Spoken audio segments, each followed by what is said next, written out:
vamos a estar abriendo nuestras Biblias en el libro de los Hechos de los Apóstoles. Le invito al primer capítulo, Hechos de los Apóstoles, capítulo 1, y vamos a centrarnos solo en el versículo 8. Y mientras avanzamos, vamos a darle el contexto y obviamente igual vamos a ir desarrollando algunas aplicaciones. Libro de los Hechos de los Apóstoles, capítulo 1, versículo 8. Búsquelo con calma.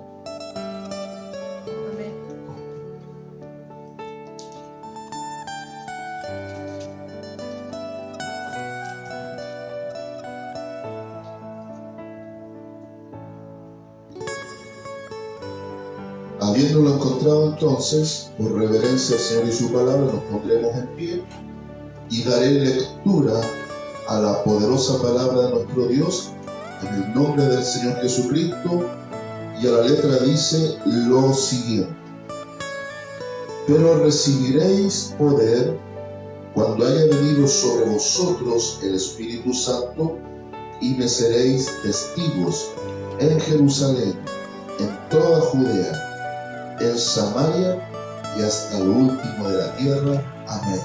Glorificamos, Señor, y Tomás. Gloria a Dios, gloria a Dios, gloria a Dios para siempre. Vamos a predicar y reflexionar en esta palabra bajo el título Revestidos de gracia. Revestidos de gracia. Me parece que desde el tiempo que estamos en Longaví, esta es por lo menos la segunda o tercera vez, creo que la tercera vez, que llevo este mensaje. Pero siempre, por muchas veces que reiteremos un mensaje, siempre nuestro Dios trae cosas nuevas. Y eso es lo extraordinario de la palabra del Señor. La palabra del Señor, si la analizamos, es muy antigua, pero siempre está vigente.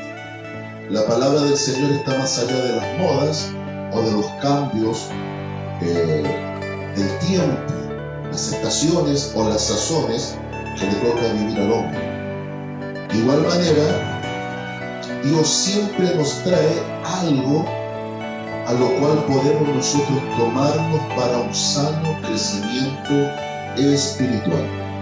Como decía previo al mensaje, estos días he estado reflexionando, meditando, y he considerado con mayor convicción aún que sin el Espíritu Santo de Dios no somos ni podemos hacer nada.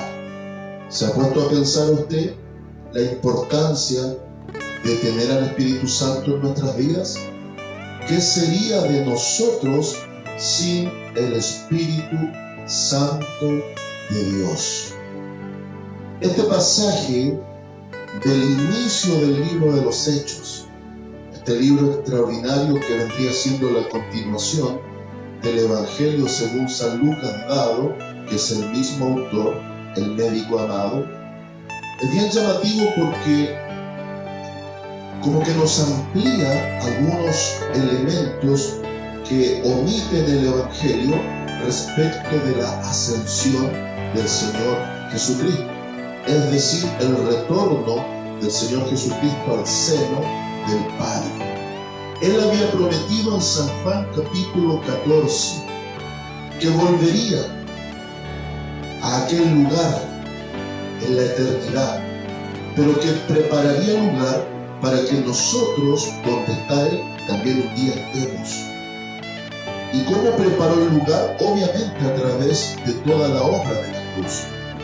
Pero Él prometió y dijo: no los dejaré huérfanos, sino que enviaré al Espíritu Santo, no solo para que esté con ustedes, sino para que esté en ustedes.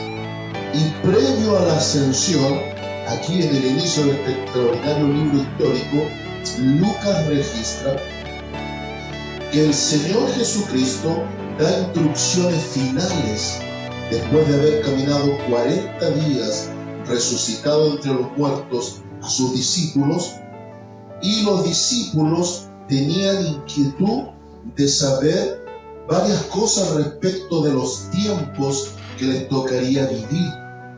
Sin embargo, el maestro les dice: mire, no les toca a ustedes saber las cosas que solo le corresponde al Padre.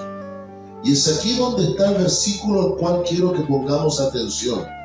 Y es ahí cuando le dice: pero recibiréis poder cuando haya venido sobre vosotros el Espíritu Santo, y me seréis testigo en Jerusalén, en toda Judea, Samaria y hasta lo último de la tierra. ¿Sabe usted que este versículo muchas veces lo mal enfocamos? ¿Por qué he titulado Revestidos de Gracia este mensaje?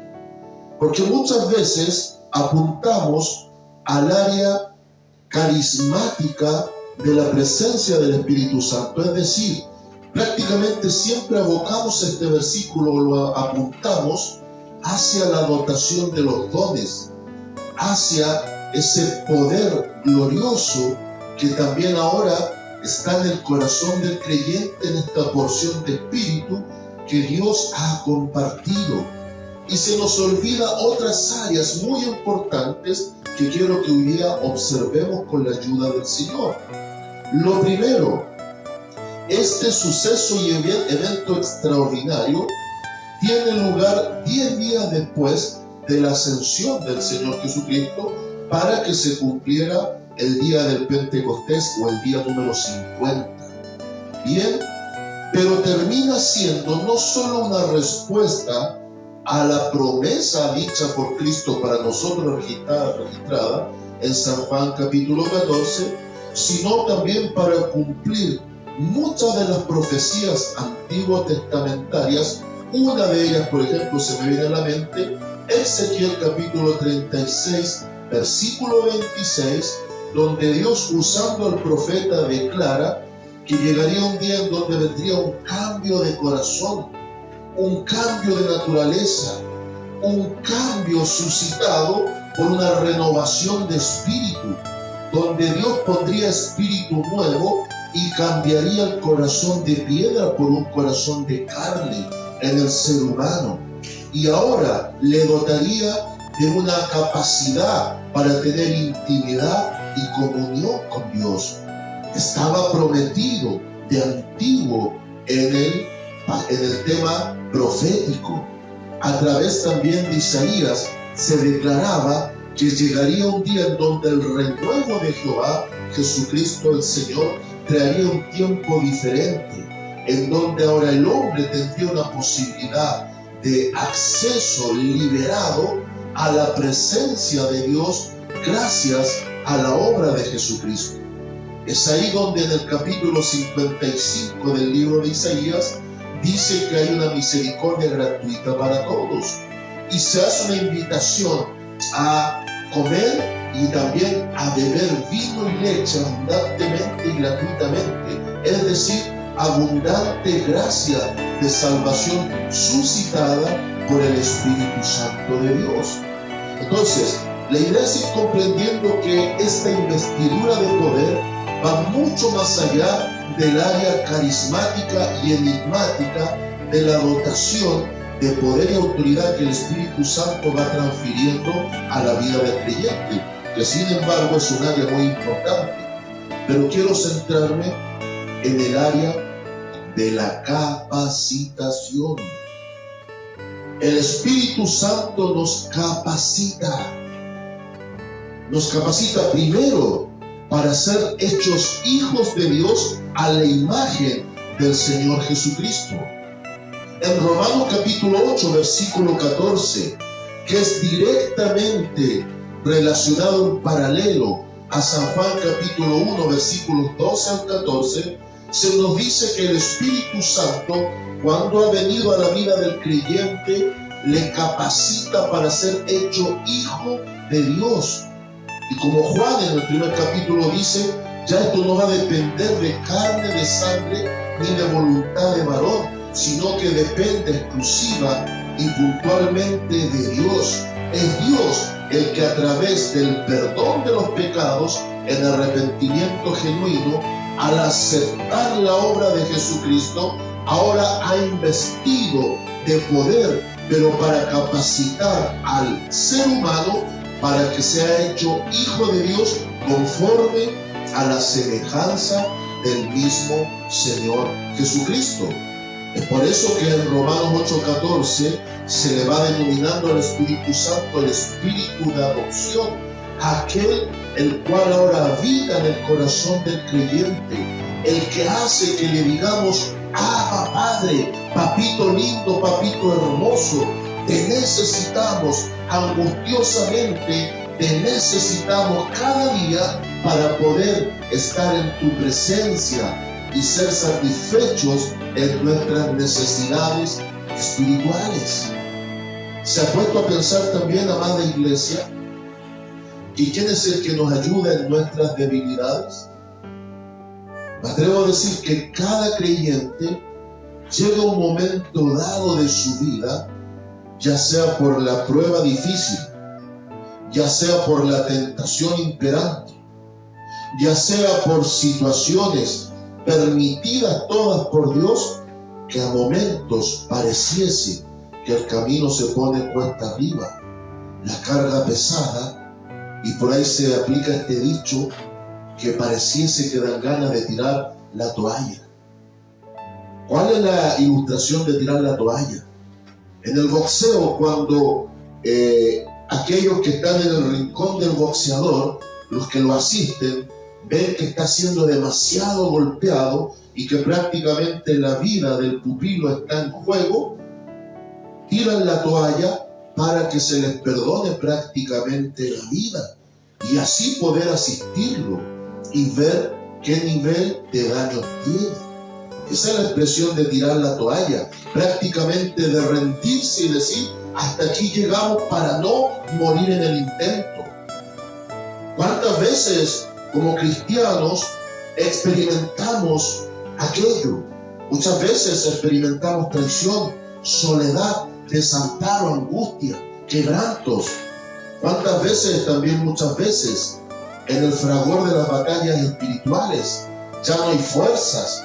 Muchas veces todo se nos viene encima, todo se nos pone en contra, el camino se pone cuesta arriba y ya no tenemos fuerza, capacidad, energía, ni siquiera deseos muchas veces de levantar las manos o de glorificar al Señor o de siquiera seguir en la brecha. Pero cuando nuestras capacidades humanas ya caen a tierra, es ahí donde el poder del Espíritu Santo que mora en nuestros corazones sale a la escena.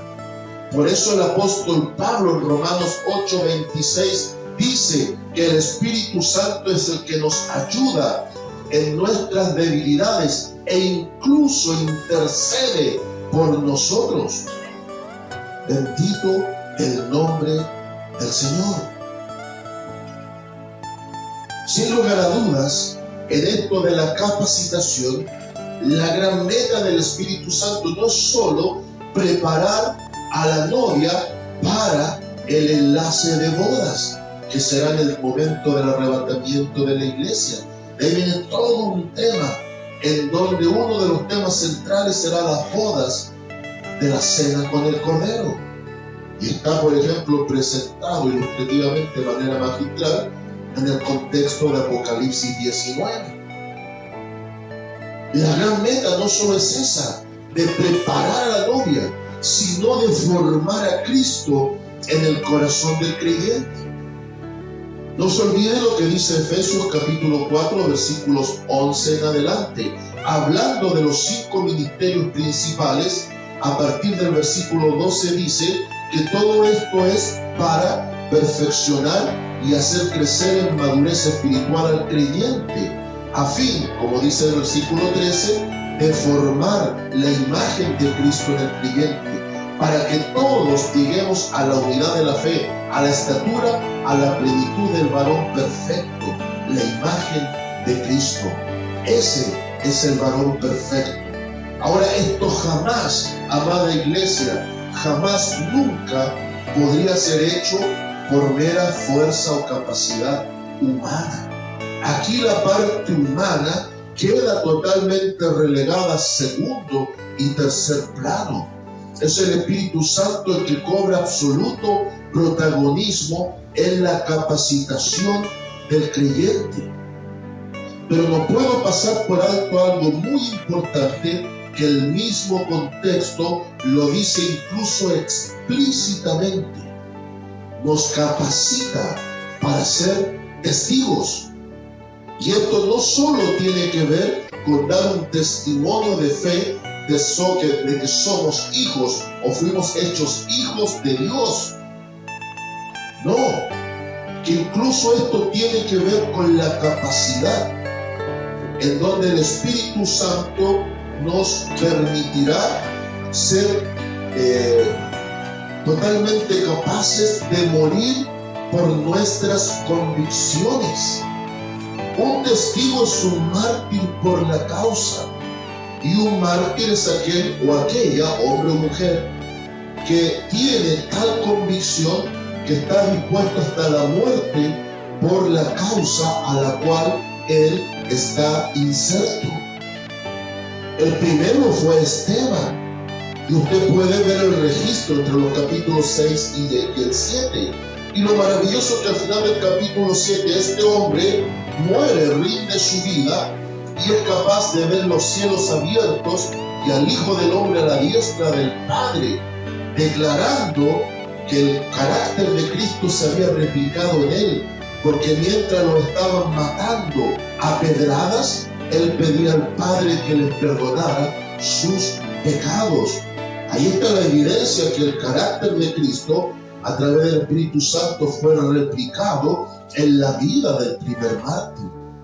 Si hiciésemos un sondeo rápido en el libro de los Hechos, ya en el capítulo 12 se nos presenta otro gran mártir de iglesia, el primer apóstol muerto, Santiago el Mayor, fue traspasado a espada. El primero muerto por lapidación, porque le acusaron de blasfemia y hereje prácticamente, y el segundo muerto a espada en función del deber. ¿Qué decir de la iglesia del tiempo primitivo, del tiempo apostólico, donde cientos, miles y a través de las épocas millones de cristianos han tenido que rendir su vida por Cristo? En el primer siglo muchos tuvieron que morir por la fe. Es por eso que en el capítulo 10 de Romanos, principalmente los versículos 8 al 10, el apóstol Pablo es enfático en decir que la palabra de fe que se predica es que Cristo no solo venció en la cruz, sino que se levantó entre los muertos en la resurrección.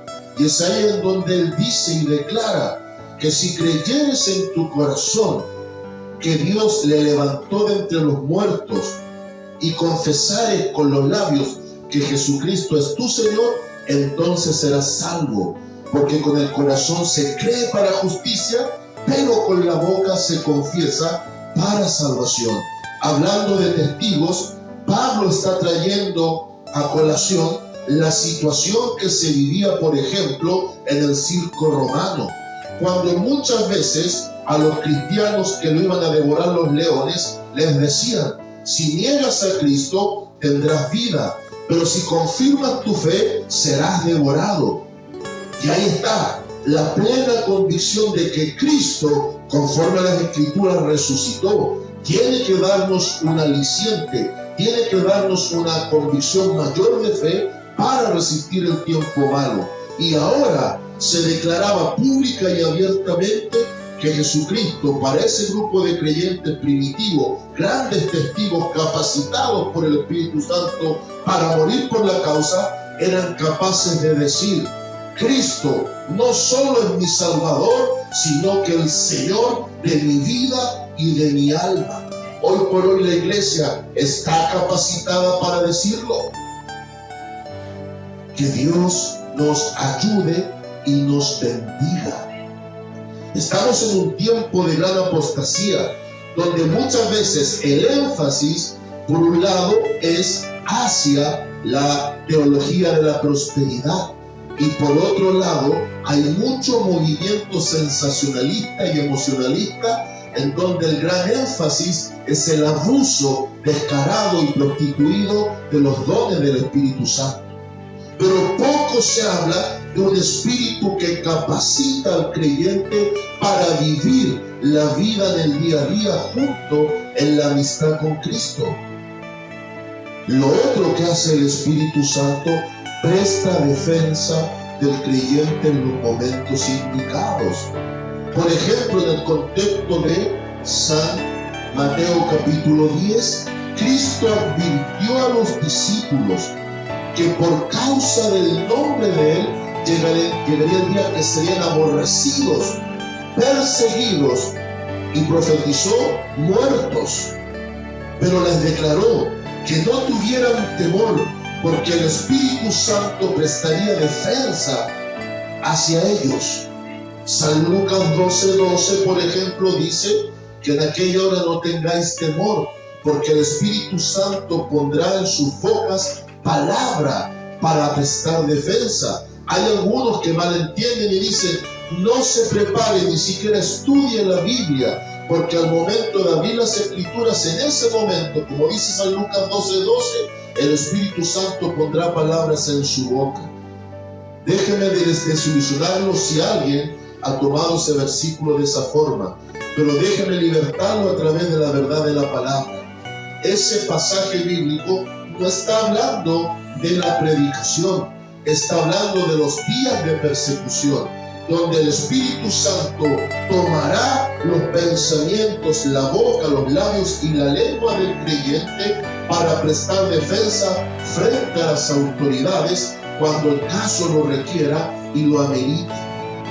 Bíblicamente esto está con sostén, se sostiene por sí mismo, dado que en el contexto del libro de los Hechos, más de una vez el apóstol Pablo, y no solo Pablo, Pedro, Juan, y también por este lado Silas, prestaron defensa frente a las autoridades cuando el caso lo transformó en carácter de urgencia. Vemos a un Pablo hablando con grandes autoridades y algunos diciendo, Pablo, por poco me persuades. Imagínense el poder de convicción y la capacidad que el Espíritu Santo puso en estos hombres de aquel tiempo, en donde las autoridades prácticamente se convertían al escuchar el testimonio de defensa que el Espíritu Santo ponía en los labios de estos hombres de grandes y firmes convicciones. Hoy por hoy a veces da vergüenza ver el contraste, cuando muchas veces el Espíritu Santo quiere usar a los suyos para decirles a las autoridades las verdades bíblicas para que corrijan su mala conducta. Vemos por ahí autoridades de iglesia que finalmente se rinden y terminan declarando al pecado como algo prácticamente correcto. Sin embargo, bueno, se cumple la escritura que está en Isaías 5:20, que ha venido un cambio de valores y de principios. Y con lo que quiero ir finalizando esta breve exposición respecto del Espíritu Santo como capacitador, no nos olvidemos de algo tremendamente importante. El Espíritu Santo de Dios nos capacita para el encuentro, ya sea colectivo como iglesia o personal, hacia el Señor Jesucristo. El Espíritu Santo nos plasma y nos inyecta el amor de Dios. El Espíritu Santo llega, como dice el apóstol Pablo en Romanos 5:5, en el mismo momento que se produce la salvación y el nuevo nacimiento, porque dice que en ese momento se derramó el amor de Dios en el creyente, de tal forma que en ese momento también fue derramado el Espíritu Santo, con el cual fuimos sellados para el día de la redención como prenda de garantía, como declara el apóstol Pablo en Efesios capítulo 4, versículo 30. Es por eso que en aplicación, amada iglesia, centremos nuestra aplicación en 3 puntos. Lo primero, valoremos, y no me canso de decirlo, valoremos de una manera superlativa, de una manera tremendamente con gratitud, que ahora gocemos de lo que en su momento hombres solo contemplaron como algo lejano. El Espíritu Santo de Dios, que también es Dios en esencia, una porción de Él habita en nuestro corazón. Número 2, Dios ha puesto y ha delegado autoridad y poder en nosotros. No abusemos de los dones espirituales, pero tampoco caigamos en la práctica repetitiva de contristar el Espíritu Santo o apagarlo, como enseña tanto el apóstol Pablo en lo que sería el pasaje de Efesios como de 1 Tesalonicenses capítulo 5. No lo apaguemos ni lo contristemos. Significa potenciemos una sana amistad con el Espíritu Santo de Dios. Y finalmente, una tercera área de aplicación importante: no nos olvidemos que quien nos está capacitando, quien nos está instruyendo, quien nos está guiando, quien nos está iluminando la revelación de las Sagradas Escrituras para finalmente formar la imagen y el carácter de Cristo en nosotros, es el bendito Espíritu Santo de Dios. Por lo tanto, no solo en la casa de oración démosle el lugar que merece y que le corresponde, sino que en cada vida, en lo singular, particular, hagámoslo así para que afecte también positivamente en lo colectivo. Si hay hermanos, hermanas que tienen ganas de tirar la toalla, déjeme decirle que ese es el gimnasio de Dios, y el Espíritu Santo es como nuestro entrenador personal. Él nos va a sacar en victoria y va a desarrollar musculatura espiritual a través del proceso. Llegará el día de nuestra redención y ese día está cerca, y el mismo Espíritu Santo da testimonio de eso. Cerramos la Biblia y entregamos esta predicación glorificando el nombre del Señor. Gloria a Dios, gloria a Dios, gloria a Dios.